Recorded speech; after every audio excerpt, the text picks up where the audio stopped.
今年农历新年期间，许多台湾民众的庆祝活动突然变调，一场肠胃炎大爆发席卷全台，各地医院急诊室涌入无数上吐下泻的病人。据卫生单位统计，仅2月初的一周内，全国腹泻的门急诊就诊人次就高达302644人次，创下近10年同期新高纪录。换句话说，短短几天内，有将近30万人经历了抱着马桶过新年的悲惨情景。不仅如此，全国在最近4周内通报的腹泻群聚事件多达398起，也是近5年来最多。其中经检验确定病源的215起案例里，有高达 98.6% 是由一种可怕的病毒引起，没错，就是诺罗病毒。消息一出，民众无不哗然，不是吧？怎么会有这么多人集体食物中毒？事实上，将近90%以上的患者确诊感染的是诺罗病毒。这可不是一般的食物中毒，而是一场病毒引发的肠胃风暴。医院里人满为患，医护人员忙得不可开交。有医生分享，年后门诊一开张，一天看了230名病人，几乎快虚脱，其中将近一半都是肠胃炎，上吐下泻，还夹带发烧和全身酸痛。急诊室更是座无虚席，许多人扶老携幼前来求诊，场面仿佛灾难电影再现。这场突如其来的疫情让原本阖家团圆的节庆蒙上一层阴影，一时间诺罗病毒这个名字跃上新闻版面，成为全民讨论的焦点。究竟是什么样的病毒有如此威力，在短时间内放倒这么多人？面对这个看不见的敌人，我们的医疗体系是如何应对的？而历史上是否出现过类似的疫情，可以让我们引以为戒，且让我们一一道来。在这场戏剧性的疾病风暴中，是时候揭开诺罗病毒的神秘面纱，一窥它的真面目了。首先登场的主角正是诺罗病毒。别看它名字听起来斯文，其实它可是臭名昭著的呕吐虫。诺罗病毒是一种非常常见的肠胃道病毒，好发于冬季，因此外国有俗称它为冬季呕吐病或冬季呕吐虫。它个头微小，属于单股 RNA 病毒，直径只有约27到35纳米，但传染力极强，仅需极少的病毒量就能让人发病。实验显示，大约18颗病毒颗粒就足以让人感染。要知道，18颗病毒对我们肉眼而言几乎等于没有，但对诺罗病毒来说已经绰绰有余。难怪它每出现都能让那么多人中招，锋芒直逼好莱坞大片里的超级病毒。诺罗病毒专挑人多的地方下手，无论是学校、餐厅、公司行号的聚餐，甚至医院病房，只要有人群聚集而防护不慎，它就有机可乘，引发集体感染。回想不久前，各公司行号热闹闹办尾牙宴犒赏员工，结果宴会后大家接连上吐下泻，很多人一开始还以为是食物中毒作祟，殊不知罪魁祸首其实是传染力惊人的诺罗病毒。它常常让整家人一个倒下，全家中标，有如多米诺骨牌般一个接一个发病。这种景象在最近可说是频频上演，搞得人心惶惶。从科学角度看，诺罗病毒是属于杯状病毒科的一员。早期它的名字叫做诺沃克病毒，源自1968年美国俄亥俄州诺沃克镇的一场小学肠胃炎爆发事件。当时一所小学的孩子们突然集体呕吐腹泻，但在那个没有先进分子技术的年代，病原体是个谜。直到1972年，科学家从储存的病患粪便样本中用电子显微镜找到了这个27纳米大小的圆形病毒，并以事发地 Norwalk 为它命名。这就是诺罗病毒首次现形于世人的经过。自此之后，世界各地陆续报告了许多症状类似的肠胃炎爆发事件，原来背后多半都是诺罗病毒在兴风作浪。别以为诺罗病毒只是台湾的小麻烦，全球每年约有 6.85 亿人次感染诺罗病毒，造成约20万人死亡。听清楚了，是上亿人次的感染和数十万计的人数。虽然死亡病例主要发生在医疗资源较差的地区，但这组数据足以显示诺罗病毒的传播范围之广，影响之大。在已开发国家，诺罗病毒也相当常见，只是不至于大量死人，而是造成巨大的经济和社会负担。想想看，上百万的工作日因集体而荒废，医疗系统疲于奔命地照顾脱水的病患，着实令人头疼。总的来说，诺罗病毒虽小，但绝对是麻雀虽小，五脏俱全，具备让人闻风丧胆的爆发力。它善变多端，有各种基因型，其中最恶名昭彰的是 GII4 型，曾经常年是全球流行的主流株。然而病毒界没有永远的王者，最近台湾流行的 GII17 型后来居上，把以往的 GII4 给取代了。更麻烦的是，诺罗病毒变异速度快，我们感染后产生的免疫力通常维持时间不长，几个月或半年后就可能再次感染。这意味着，就算你去年得过诺罗，今年换个新株还是可能再中奖。这也就是为什么诺罗病毒难以根除，能年年肆虐的原因之一。诺罗病毒到底怎么传播，竟能在短时间感染这么多人？让我们来解剖一下它的传播途径。简而言之，4个字：粪口传染。听起来有点恶心，意思是病毒会从感染者的呕吐物或粪便排出污染环境，然后通过口侵入另一个受害者体内。但实际情况要更曲折隐蔽得多，因为诺罗病毒的传可不只是上厕所没洗手那么简单。首先，食物和水是诺罗病毒最喜欢搭便车的工具之一。如果有人在处理食物前没有好好洗手，而他正好带有诺罗病毒，那么这顿饭就可能变成毒宴。患者的手上可能残留着看不见的病毒，在备餐时沾染到食物上，让毫无防备的食客们一同中招。常见的案例包括受污染的沙拉、自助餐菜肴，甚至是我们爱吃的生菜、生食海鲜等。例如，生蚝、生河等贝类海产若来自被病毒污染的水源，即使外观看似新鲜肥美，里头可能藏着满满的诺罗病毒。有人一高兴生吃了几颗生蚝，结果几小时后就上演人生跑马灯，开始狂吐不止，因为蚝里的诺罗病毒在体内大开杀戒。难怪专家再三提醒，流行期间千万别吃生蚝、生鱼片这类未煮熟的海鲜，否则感染风险大增。除了饮食，人际接触也是诺罗病毒传播的重要途径。和病患共餐、共享食物或餐具，甚至共用一杯饮料，都可能把病毒一并分享。想象一下，公司聚餐时，大家你一口我一口尝美食，结果其中一人其实带着病毒，于是整桌人有福同享，几乎人人难逃一劫。又或者家中小朋友从幼儿园染回病毒，结果爸爸妈妈没戒心的与孩子亲密互动，或吃他剩下的东西，没2天全家一起中招，苦笑着体验一家人就是要整整齐齐的悲惨默契。更夸张的是，诺罗病毒还能通过空气中的微小飞沫传播。当病患剧烈呕吐时，会产生肉眼看不到的雾状微粒，里头含有大量病毒。如果你不巧在旁边吸了一口气，病毒就可能乘虚而入。这种情况常见于密闭空间，例如邮轮或宿舍里，一人呕吐，邻近的人光是待在同一房间都有被传染的风险。曾经有邮轮上爆发诺罗病毒的事件，一艘船数百人集体倒下，场面极其混乱。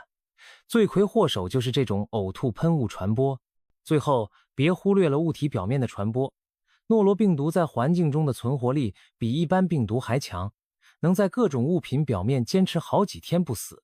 假如患者呕吐或腹泻时没有完全清理干净，病毒可能残留在马桶座、门把、桌面等处。下一个碰触到这些表面的人，如果没立即洗手，又碰巧揉了揉眼睛或者抓了零食往嘴里送，那么不好意思，病毒就这样成功入侵了新宿主。因此，在有诺罗病毒患者的环境中，彻底消毒和勤洗手有多重要，可想而知。综上所述，诺罗病毒可谓无孔不入，吃的、喝的、碰的、吸的，都可能成为病毒的高速公路。一旦有人中招，往往像连环感染，潜伏期短短10到50小时就发病，发病后传染性又极强，导致身边的人一个接一个中招。难怪医生说这种病常被误认为食物中毒，其实是因为发病实在太快又太集中，让人以为是食物出了问题。但其实真正的黑手是肉眼看不见的病毒，而且比一般细菌性食物中毒更具传染性。食物中毒不会人传人，但诺罗病毒会传给照顾者和家人。一人得病，全班全家倒霉的戏码就此上演，让人防不胜防。被诺罗病毒盯上的人将面临一场肠胃的暴风骤雨，它的典型症状可用8个字形容：上吐下泻，痛苦万分。想象你正安然无恙的过节，突然觉得肚子一阵翻搅，接着恶心感涌上喉头，糟糕，来不及细想，你已经冲向厕所开始狂吐。呕吐往往是猛烈而突如其来的，常让人大呼措手不及，吐到胆汁酸水都出来，还可能伴随剧烈的腹部绞痛，仿佛有人在你肠子上打结。紧接着腹泻也来报道，排出水样般稀薄的粪便，一次又一次奔厕所，直到两腿发软。有患者戏称，感觉身体在进行内外大清空，整个人被掏空了一样。除了呕吐和腹泻，这对黄金搭档腹胀、肠鸣等肠胃不适也可能出现。同时，诺罗病毒感染往往不仅局限在肠胃道，还会让人出现一些全身性症状。很多患者会发低烧，觉得冷颤发热，仿佛得了流感一样，头痛、全身倦怠和肌肉酸痛也很常见。想象一下，上吐下泻外加发烧头痛，真可谓全方位的不适，仿佛身体在开一场苦难的派对，每个器官都来报道一下存在感。好消息是，大多数健康的成人或青少年感染诺罗病毒后，症状通常在1至3天内会逐渐缓解。病毒来得快，去得也快，不幸中的大幸。很多人熬过几天，水米不进，进了野出的日子后，身体便开始复原，慢慢恢复食欲与力气，没有长期后遗症，也不太会造成永久性的损害。对一般人而言，诺罗病毒更像是一场短暂而猛烈的风暴，过境后虽然筋疲力尽，但很快能重回正轨。然而，对于婴幼儿、老人以及免疫功能不佳的人来说，诺罗病毒可不只是痛苦几天这么简单，严重的脱水是他们面临的主要风险。反复的呕吐和腹泻会让身体迅速流失水分与电解质，如果无法及时补充，电解质失衡可能引发抽搐，甚至危及生命。特别是小孩不会表达，大人若没注意到他们已经严重缺水，可能出现意识不清、囟门凹陷、皮肤干燥、尿量骤减等脱水症状而不自知。因此，对高风险族群，诺罗病毒绝不可掉以轻心，需要积极的补水和监测。许多过来人描述感染诺罗病毒的感受时，都用生不如死来形容。有人分享自己连续呕吐4天，体重狂掉4公斤，本来健健康康过新年，结果吐到瘦一圈。这种急速减肥法，恐怕谁都不想尝试。也有人形容那种腹绞痛，仿佛有头小怪兽在肚子里抓啊咬啊，冷汗直流，再加上上吐下泻，不能好好睡觉，人整个虚脱无力，连站起来走2步都天旋地转。有患者苦笑说，这哪是肠胃炎，根本像中邪一样，全身被掏空。听起来是否相当骇人？但换个角度，诺罗病毒造成的折磨虽剧烈，时间却相对短暂，熬过那1、2天，生命就重现曙光，而且绝大多数人会完全康复，不留后遗症。这和一些重症传染病很不一样。可以说，诺罗病毒带给人体的更像是一场急性但可逆的风暴。唯一需要特别小心的是，不要脱水太严重，所以整个过程中补充水分与电解质是关键。如果能撑过这场肠胃18层地狱，那么恭喜你，接下来大概可以安稳一阵子，直到下一次不幸再度与它狭路相逢。面对今年这场来势汹汹的诺罗病毒疫情，台湾的医疗与防疫体系迅速展开了一场攻防战。早在春节期间病例开始激增时，卫生单位就提高了警觉。疾病管制署密切监测门急诊腹泻就诊人次的异常攀升，立即通过媒体和新闻稿向大众发出警示，启动防疫宣导模式。防疫宣导是抵抗诺罗病毒的重要一环。疾管署在2月初就发布新闻稿指出，春节期间急诊因腹泻就诊人次创5年新高，多数是诺罗病毒导致，呼吁民众提高警觉。他们反复强调了诺罗病毒预防的关键要点：勤洗手，注意饮食卫生，症状出现速就医，在家休息，勿带病上班上课。尤其是强调正确洗手的方法，务必要用肥皂或洗手液搓洗双手至少20秒，特别是在如厕后、进食前和准备食物前，因为酒精干洗手在诺罗病毒面前几乎没用，只有肥皂加流水才能有效去除病毒。这一点非常重要。许多人以为喷酒精万事 OK， 但其实诺罗病毒对酒精有高度抵抗力，必须认真用肥皂洗手才能将它消灭。同时，疾管署也提醒大家，饮食卫生要把关，生熟食分开处理，食物要彻底煮熟，是老生常谈，但屡试不爽的预防措施。尤其针对近期引发群聚的元凶之一海鲜，卫生单位点名，牡蛎、蛤蜊等带壳海产绝对要煮熟再吃，千万别因一时嘴馋生吃而赔上1周的健康。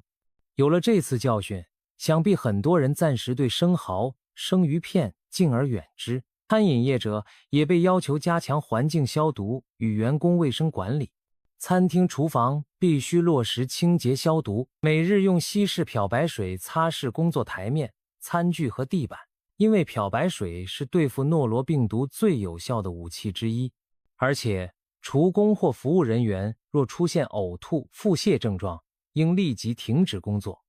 至少等症状消失后48小时再复工。这是防止病毒通过食物传播的关键措施，否则一个带病上班的餐饮人员可能害惨一群客人。在医疗院所方面，急诊和门诊医生对症状明显的肠胃炎患者大多会直接给予对症治疗，并不需要做病毒检验确认。因为诺罗病毒没有特效药，治疗原则主要是支持性疗法，补充水分电解质，防止脱水，必要时给予止吐药、点滴输液等。对于发烧或腹痛严重的，医生也会给予退烧止痛药以减轻不适。整体来说，治疗重点就是让患者舒服些，撑过病毒造成的症状期。幸好病毒通常几天内自限，重要的是这段期间避免让更多人遭殃。医护人员也特别注意感染管制，以免医院本身变成病毒温床。对于疑似诺罗病毒的患者，医院会安排他们在治疗区域戴上口罩，使用专用的呕吐物清理包处理呕吐排泄物，并对污染环境进行漂白水消毒。住院病房中若出现诺罗案例，可能会暂停该病室的探病，并进行大清洁，确保不让病毒扩散到其他病患。由于诺罗病毒对一般清洁用品很有抵抗力，医院特别强调要用含氯漂白剂擦拭患者接触过的表面。这些院内感染管制措施都是医疗体系在背后默默进行的攻防战，目的是把诺罗病毒的破坏力降到最低。值得一提的是，疾管署在分析检验数据时发现，今年引爆疫情的诺罗病毒株是 GIS17 型，也就是2015到2016年那2波大流行的相同型别。由于这种病毒株已经阔别台湾8年之久，在此期间大多数人从未接触过它，体内没有免疫抗体，因此当它卷土重来时，人人几乎都是免疫新手。更不巧的是，病毒在这8年中还出现了基因重组变异，可能变得更适应人体或更具传播力。于是，一场8年未见的老朋友重出江湖，就引发了如今的大流行，有点像经典怪兽电影续集。沉寂多年后，怪兽功力大增，再次袭来，让防疫单位和民众一时招架不住。防疫人员也预判了疫情的走向，由于春节连假期间门诊多休息，许多轻症患者可能延后就医，假医结束门急诊人次往往反弹。果不其然，年后第6周腹泻就诊人潮仍然居高不下。不过 CDC 专家表示，由于没有出现新的更强病毒株，流行的还是那一型，而且也没有发生特别大型的群聚事件，因此预期在高峰过后，疫情将逐渐趋缓。事实上， CDC 研判这波诺罗病毒流行大约持续2周左右就会进入尾声。随着大家提高警觉，加强卫生习惯，再加上该中的都中了一轮，存量免疫力也稍微提升，病毒传播自然会放慢脚步。医疗体系的应对措施不能说完美，但在此次疫情中起到了关键作用。通过媒体宣导与专家提醒，民众对诺罗病毒的认识明显提高，开始主动落实预防措施。例如，超市的漂白水和消毒清洁用品一度销量大增，显示大家都在进行居家环境的大扫除抗病毒。不少公司行号也加强了员工餐厅的卫生管理，甚至取消或延期大型聚餐活动，以降低群聚风险。学校方面，校方提醒师生勤洗手，幼儿园更是天天给小朋友量体温，检查手部清洁，生怕疫情扩散。可以说，在防疫单位、医疗体系和全民的共同努力下，这场肠胃风暴虽猛烈，但尚算可控，逐步被平息。历史常常惊人的相似，当我们回顾过去，会发现诺罗病毒的大流行并非首次登场，而且历来的类似疫情都给我们留下了宝贵的教训和对比。让我们坐上时光机，去看看那些年我们共同对抗过的肠胃传染病妖怪们，并比较它们和这次诺罗病毒疫情有何异同。首先，就从台湾8年前的往事说起。2015年底到2016年初，台湾曾经历过2波严重的诺罗病毒大流行。当时的场景与今年颇为相似，冬季时节，大批民众出现急性肠胃炎症状，医院门急诊人满为患，社会上一片最近怎么大家一直拉肚子的疑惑声。事后调查发现，元凶正是诺罗病毒 GII.17 型，与今年造成疫情的是同一型别。也就是说，如今在我们体内翻江倒海的这只病毒，在2015年时早已展现过它的威力。那2波疫情使得诺罗病毒这号人物广为人知，许多人就是在那时候第一次听说了诺罗之名。两相对照之下，有趣的是，2015年的我们和2025年的我们竟然被同一种病毒株教训了2次。差别在于2015年那次算是 GII.17 的新秀首演，大家对它完全没有免疫力，因而感染人数众多。经过那次流行后，一部分人短期内对该型产生了免疫。然而诺罗病毒最厉害的就是持久战，它离开舞台几年，等人群免疫力消退的差不多了，再卷土重来，收割新一轮受害者。今年正是因为该病毒株阔别8年，期间出生的孩子从未见过它，成年人原有的免疫记忆也几乎消失，所以又一次几乎全民皆兵的感染开来。唯一的好消息是，从2015到现在，医界对诺罗病毒的了解更加深入，防治经验也更加丰富。比方说，一些2015年才刚学到的教训，到了2025年已成为常识，被广为宣导。这意味着同样的病毒来袭，我们如今应对得更从容理性。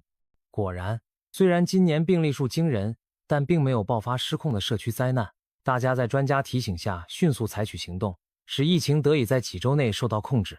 再把时间轴倒转得更久远些，来到1968年的俄亥俄州一个名叫诺沃克的镇上。那一年11月，诺沃克镇的 Bronson 小学里突然有许多孩子和老师同时出现呕吐、腹泻等症状，学校顿时一片混乱。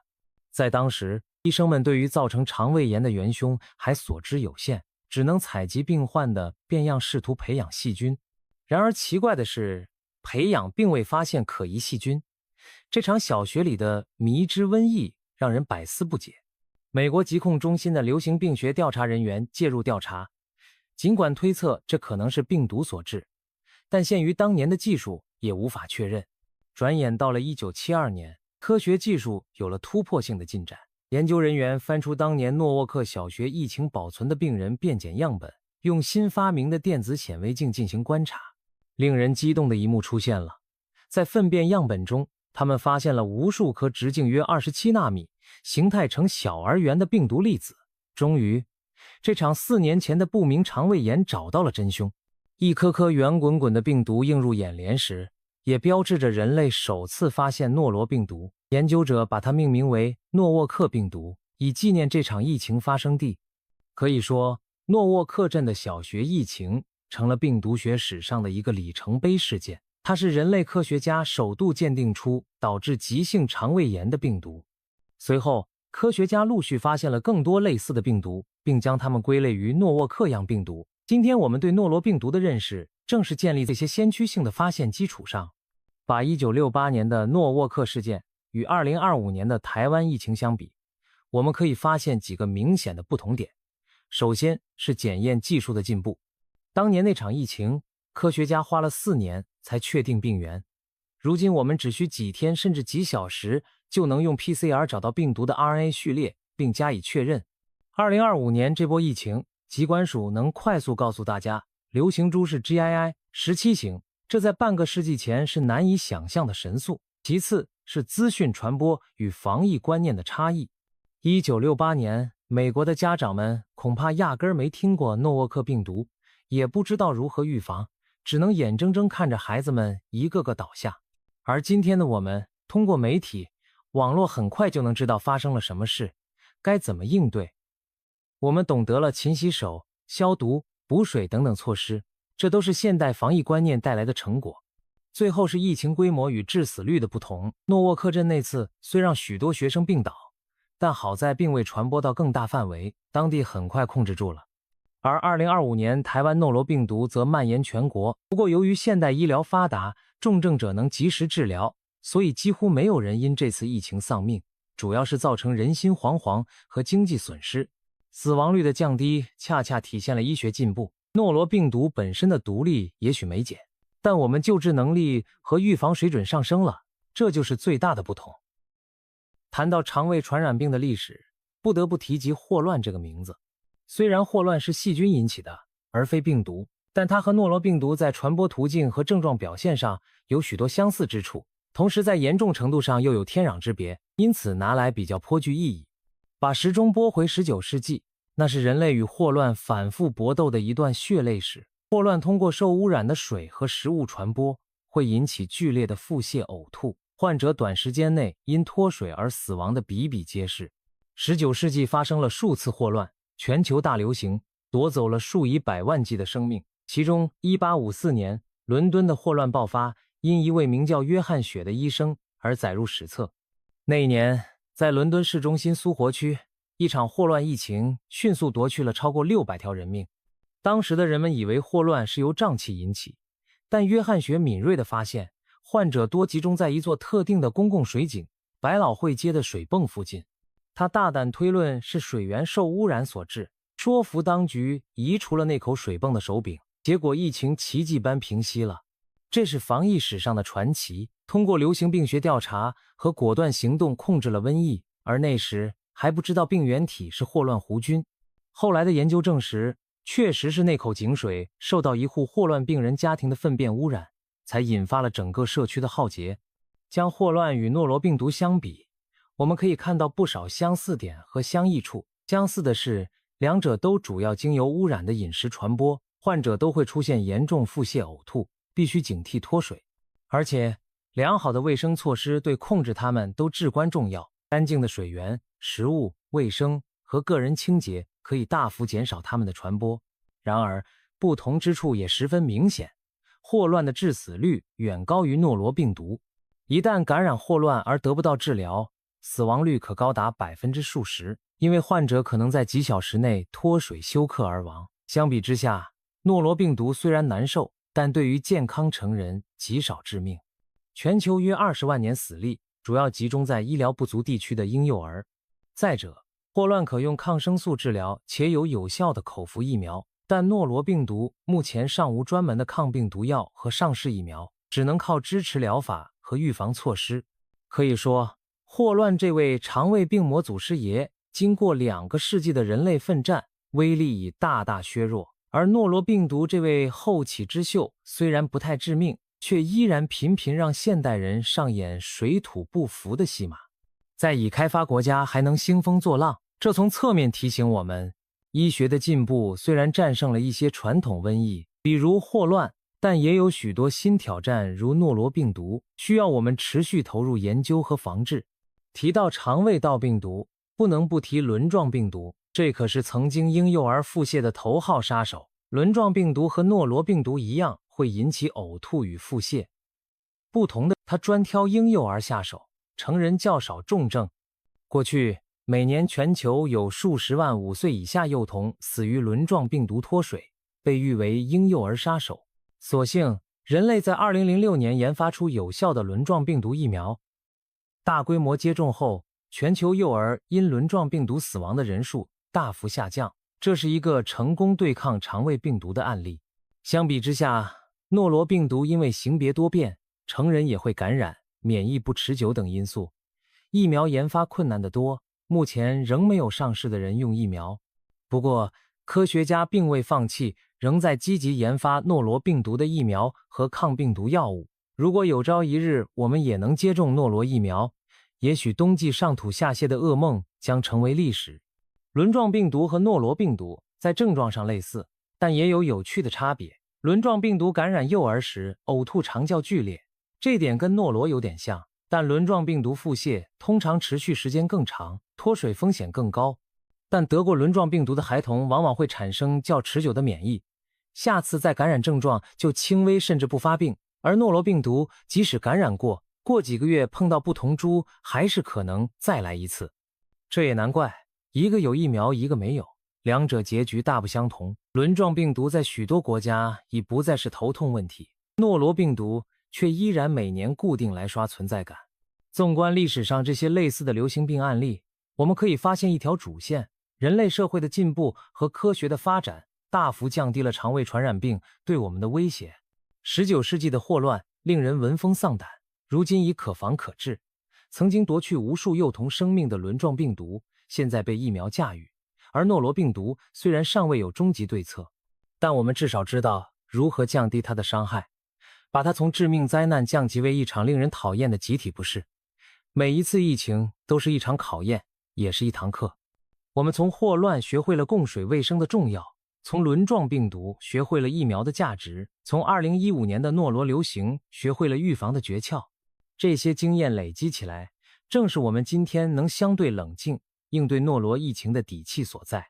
诺罗病毒的这场肆虐，尽管让无数人叫苦不迭，但终究不过是人类与微生物漫长拉锯战中的一幕小插曲。我们不妨苦中作乐地想，虽然它让我们上吐下泻，但也提醒了我们那些平时容易忽略的生活细节：饭前便后洗手的重要性，食物彻底加热的必要性，还有照顾家人时细心防护的责任。这些健康习惯看似琐碎，却是抵御看不见敌人的最有力武器。